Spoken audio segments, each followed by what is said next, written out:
Tye, Tye, Clothier, Clothier. All right, Coach. Well, first off, just talking about this win, and first off, talking about the second half, just the way that you guys came out. What was the message to the team, and just your thoughts on the way they came out there in the second half? I told him, me and Coach Summit, Daniel Summit, some people call him assistant coach. He's the other head coach. All right, he's more of the tactician guy. I'm the practice, get him ready, kind of raw guy for him. We work well together, and I appreciate him so much. But I told him second half, I was like, look, we've really probably never been at 0-0 before at halftime. And I kind of jokingly told him, I said, okay, well, you got a half now to score 8. And they almost did it. They almost did. But I just told them, hey, our whole thing is we're together. We're playing together.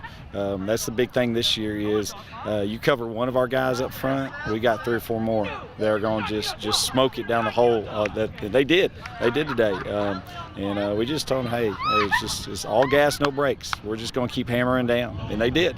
Absolutely, Coach. Well, just talking about the story of this team this year, just from the past few years, and even talking about just what this win means to you guys today. Oh man, it's incredible what these guys have done, especially these seniors. They were kind of my first team when I came here.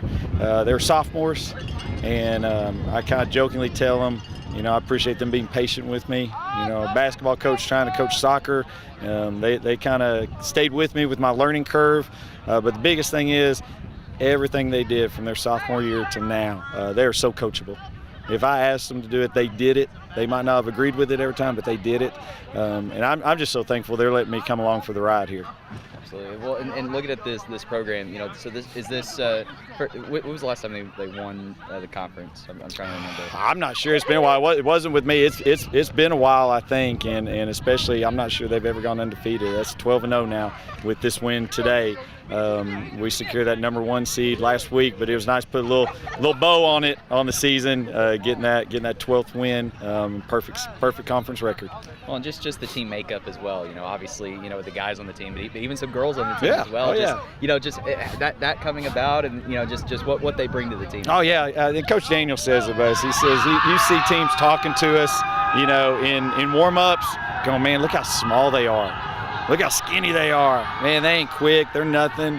Man, look at that. They got girls on their team now, too.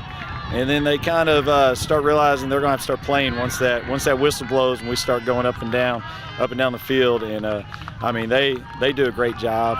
If one of the guys is having a bad game, hey, the other guys are right there. Our bench is always, nobody's ever complaining about, I want to play, I want to do this. It's just, what do I need to do, Coach? What do I need to do?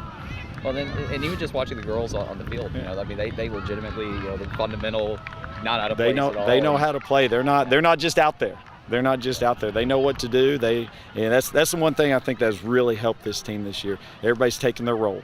They haven't tried to do anything different. They've taken their role, and they've done a really good job at their role.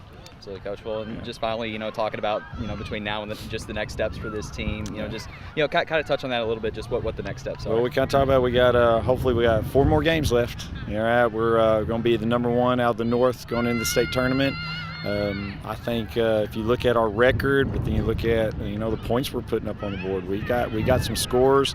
We got Cole Oxley, Luke Summit, Carson, Zarlingo, Jacob Meredith, all those guys, Reese West, all right, Ava Summit, all right, playing in the mid, and they do a great job rotating around. And then you've got our back line, Lathan Brinkley, another senior, all right, does a great job kind of keeping that back line, keeping our wall there, and helping Sam Marshall in the goal right there. And I'm excited for him. I'm not sure if you had asked me early in the season if we would be where we're at now. They might have thought that. I'm thinking maybe we had a pretty good season. Let's do this. They've surprised me, and like I said, I'm just thrilled they've allowed me to come along for the ride. And I know the season isn't over yet. But it's just not. But what does this year as a whole mean to you, especially considering where this program was and even where it is now? Oh man, it's incredible. I'm not so sure I can put it into words. And like I said, these seniors, they've put in so much work over these 3 years. You can see it. You can see how they play together. And then not just that, but they've taken those sophomores. We got a freshman out there. All right? They've taken them all in and kind of incorporated them. And you can hear them, cheering each other on. And when somebody makes a mistake, it's never, man, what are you doing? It's always, get your head up, you got this, we got your back, don't worry about it. And that right there, I mean, they're the epitome. If you knew them off the field, every one of them is just the definition of servant leaders, and that's why I'm more proud of the way they conduct themselves on the field. They work hard, they're going to go hard, they want to win, they show it with their intensity, but off the field, I mean, you see it, they've got servant hearts, and I love that about them. Absolutely. Well, Coach, anything else you want to add about this group? No, I'm just excited. I can't wait. I can't wait when we get to the state tournament. Hopefully, people, you got to remember. I keep telling people this. You know, we're playing in a 3A conference. We're a 1A school. We're a 1A school. We got 14 kids on the team. We've got a couple that never played until this year. All right, and we're playing co-ed. We've got, we're having to play with the boys, but we've got girls on our team, and you've seen that they can hold their own. So I'm not ashamed of that one bit. But to be able to let people see, hey, we're just a little 1A school. These guys have been together since preschool and elementary, and I think you can see it the way they work together out there on the field, how long they've been together, and they want it. They're hungry for it, and I love it.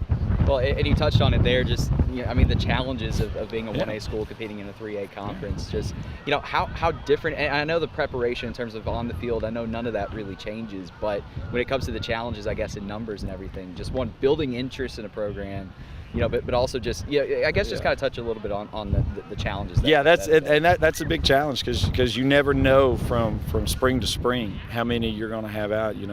We started with about 18, and you see we're down to about 14 now. Other things compete. We're being a small school. We've got to share athletes. We got to share kids. That's one thing about CRA. They offer, being as small as they offer so many other things going on, especially in the spring. And so I love it that the kids can do that. And so that is a challenge sometimes, being able to field a team. We see, we play other teams, and they're rotating kids in and out. Maybe see, occasionally our kids get a little winded when they go all out. But I'm so proud of them, and I couldn't ask for a better group. I wouldn't trade a single one of them for anybody else. And not only you, but the athletes having to wear so many hats as well. Just how fulfilling is it to see success in not only this, but just multiple sports? Oh, it's so satisfying to kind of see that. I love that recognition that these kids get out there. You see how many people came out to support them. I'm not sure if we've ever had this many fans at a soccer game before. I might have been the same thing. Soccer, it's boring. It's 1-0, 0-0. You saw that we put points on the board, and we're exciting to watch. We get those runouts, and like I said, it's just so satisfying that these kids get to accomplish this, and I'm so happy for them.